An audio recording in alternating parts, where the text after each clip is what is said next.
Buenas tardes, mi nombre es Juana Ormaza y el día de hoy voy a exponer el tema Edificando mi iglesia. Soy del libro 1, Pastoreados en su amor. El versículo clave para este tema es Salmos capítulo 23, versículo 6, parte B, que dice: y en la casa de Jehová moraré por largos días. Nuestro primer tema es Simón Pedro, la roca. Entonces, cuando Jesús le preguntó a sus discípulos quién creían que era él, Simón Pedro le respondió: tú eres el Cristo, Hijo del Dios viviente. Y de esta respuesta desprendió lo que construirían o constituirían las bases sobre las cuales el Señor edificó su iglesia. Nuestro segundo tema es revelación de la cruz. Entonces podemos ver que en la antigüedad varios profetas dieron profecías acerca de Jesús. Y varias, digamos que una en Génesis 4:4 nos decía que Jesús sería mejor ofrenda que la de Abel. En Génesis 22:2 decía que sería el único hijo ofrendado en el holocausto. Digamos que en Éxodo 12:13 decía que sería el cordero de la Pascua. En realidad se cumplió. En 1 Samuel 17:50 nos pudimos dar cuenta que decía que sería el David que derribaría al gigante, que el gigante pues era Satanás. En Salmos 22 podemos leer y entender que sería desamparado por el Padre.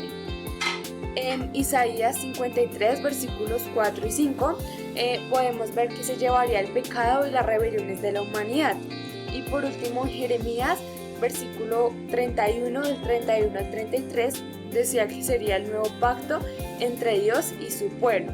Y podemos ver que desde el nacimiento y toda la vida de Jesús hasta su muerte se pudieron cumplir todas estas profecías. Nuestro segundo tema es Dios cambia mi naturaleza.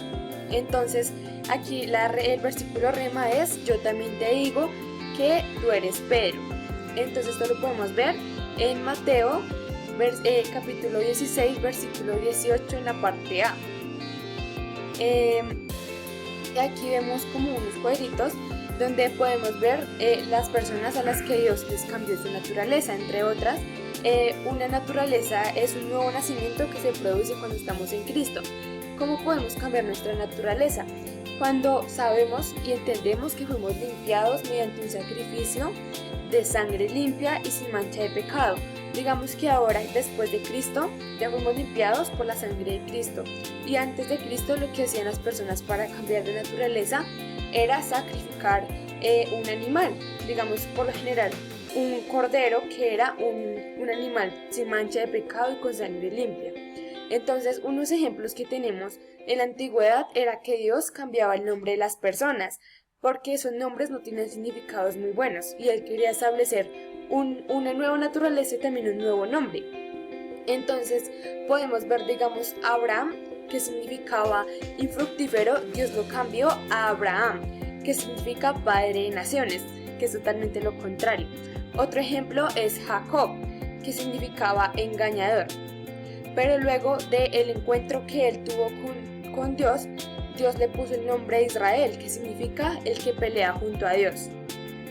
Otro ejemplo es un discípulo de Jesús, el cual se llamaba Simón Pedro, pero Simón significa caña, mientras que Pedro significa roca, y por eso Jesús empezó a llamarlo solo Pedro. También podemos darnos cuenta que Saulo ya dejó de llamarse Saulo y comenzó a llamarse Pablo, que significa gentil. Sarai dejó de llamarse Sarai y empezó a llamarse Sara, que significa princesa. Entre muchos más podemos darnos cuenta que ellos también cambiaron su naturaleza. Nuestro siguiente tema es colaboradores de Dios. Entonces aquí podemos ver que en 1 Corintios capítulo 3 versículo 10 y 15 dice: el fundamento sobre el cual se edifica la iglesia es Jesucristo. Entonces, ¿cómo podemos entender esto? Jesucristo debe ser la base de la iglesia, el fundamento. Y si Él es esa base, entendemos que la iglesia está aprendiendo acerca de Él y lo quiere conocer a Dios, porque el que conoce a Jesús conoce a Dios. Entonces, de esta manera, si Jesús es el fundamento, la iglesia verdaderamente está conociendo al Padre. Nuestro cuarto tema es la escalera del éxito. Este tema me gustó mucho, ya que es algo en lo que se va a basar nuestro ministerio y nuestra vida como cristiano. Entonces tenemos 4 pasos o 4 escalones que podemos, dividir según Mateo capítulo 28, versículos del 18 al 20. El primer escalón, que creo que es el más importante, es ganar, porque si ganamos personas para Jesús podremos completar los otros 3 escalones. Entonces ganar es fluir en la unción evangelística, como lo dijo Jesús, por tanto id y hacer discípulos en todas las naciones. Entonces ganar es algo muy importante porque de ahí podemos fluir en los siguientes 3 escalones. El siguiente escalón es consolidar. Consolidar es bautizar o asistir a un encuentro, como Jesús nos dijo, bautizándolos en el nombre del Padre, del Hijo y del Espíritu Santo. Entonces, consolidar es fluir en la misión como pastor.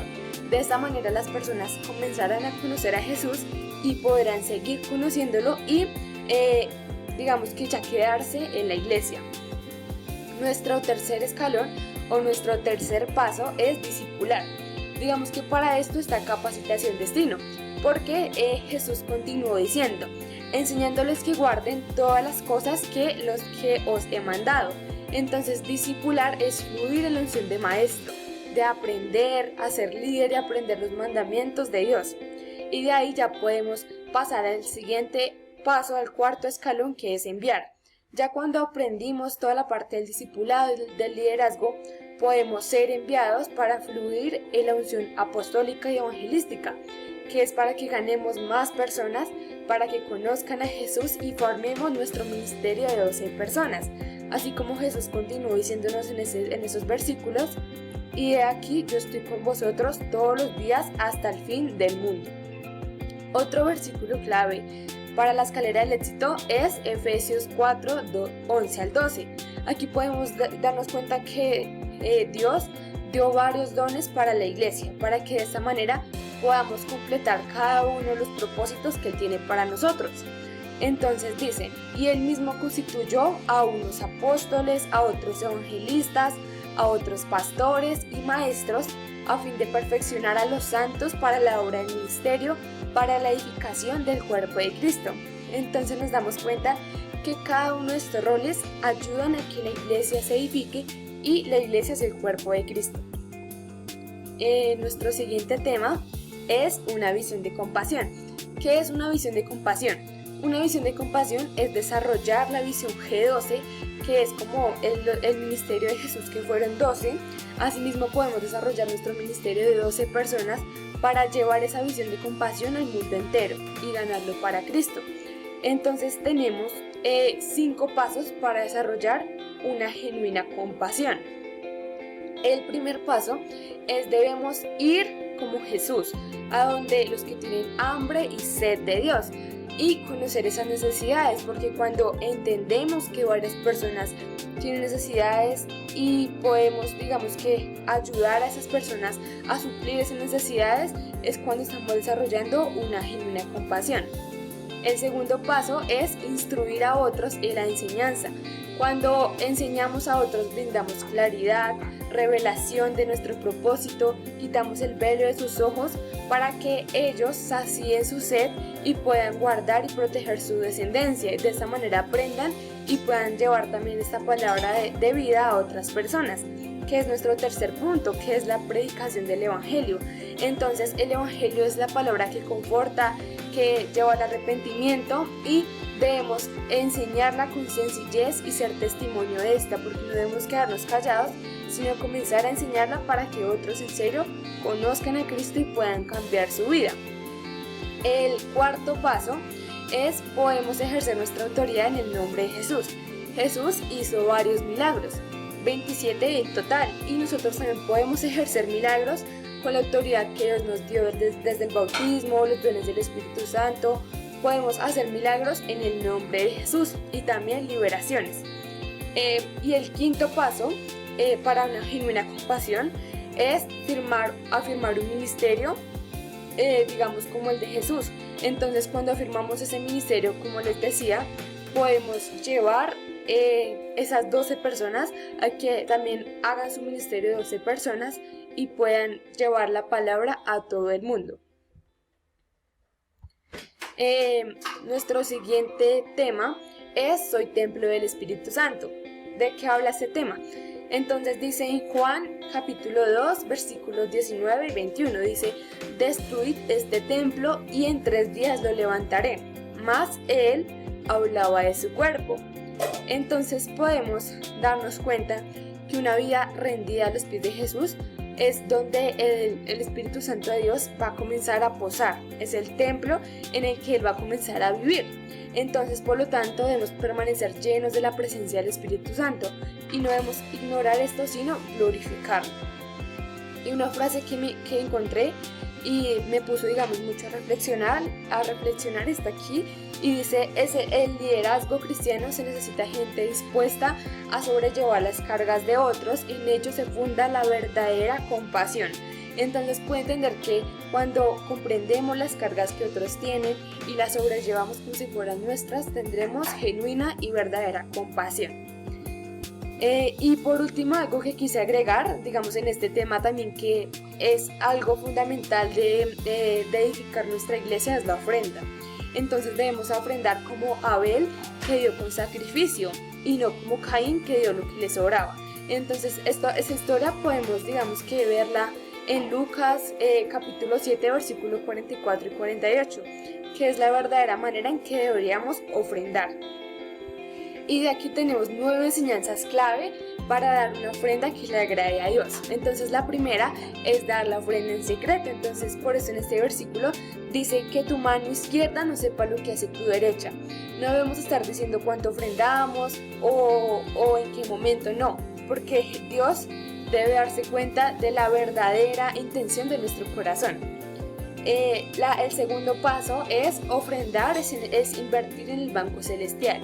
Cuando entendemos esto, podemos darnos cuenta que en serio no vamos a ofrendar para el pastor o para las personas de la iglesia, sino para Dios, y invertir en ese banco celestial, porque debemos entender que donde esté nuestro tesoro es donde estará nuestro corazón. Si queremos que nuestro corazón esté en el cielo, vamos a guardar allí nuestro tesoro. El tercer paso es escoger entre el afán y la fe. Por eso Dios nos dice: primero busca el reino de Dios y su justicia, y todo lo demás vendrá por añadidura. Debemos tener siempre muy presente esta frase, vendrá por añadidura, ya que pues muchos piensan como: no, estoy afanoso porque tal vez falta alimento, falta finanzas, no sé, pero cuando primero buscamos a Dios, todo vendrá, porque Él no desampara a sus hijos. El cuarto paso es: según como ofrenda recibirá. Por esto Jesús nos dijo que la misma medida en que tú midas, serás medido. Por eso no debemos medir cuánta plata vamos a dar, no solamente nuestra plata, sino también nuestro tiempo, nuestro servicio, sino que darlo sin medida, porque así como nosotros demos, recibiremos. El quinto paso es ofrendar nos hace dichosos. Por eso debemos de estar alegres cuando ofrendamos y compartir esto con otras personas, porque es mejor dar que recibir. El sexto paso o la sexta enseñanza clave es aprender a ofrendar como lo hizo Jesús, porque Jesús, siendo rico, se hizo pobre para que fuésemos enriquecidos. Asimismo debemos hacernos humildes, hacernos pobres delante de Dios, porque cuando hacemos esto, Dios nos dará lo suficiente para poder enriquecernos a nosotros mismos y a otros también. El séptimo paso es cumplir lo que se promete. Dios le da al dador alegre. Por eso debemos estar felices siempre de cumplir con nuestro mandamiento, de dar lo que le corresponde a Dios, ¿sí? Porque tal vez decimos que Dios es el dueño de todo, y es cierto, pero Dios prueba nuestro corazón por medio del diezmo o de la ofrenda. El octavo paso es bendecir a los siervos de Dios con las finanzas. De ahí se desprenden muchos pasos, ya que cuando estamos alegres, cuando preferimos dar que recibir, podemos, digamos que bendecir a otros con nuestras bendiciones, con nuestra prosperidad, para que ellos aprendan a ofrendar, que es el noveno paso, la novena enseñanza clave, que es enseñar a otros a ofrendar. Entonces, cuando ya sabemos que en realidad debemos ofrendar, dichosos debemos enseñar también a otros y ser buenos administradores de nuestras bendiciones. Y bueno, esta fue mi exposición.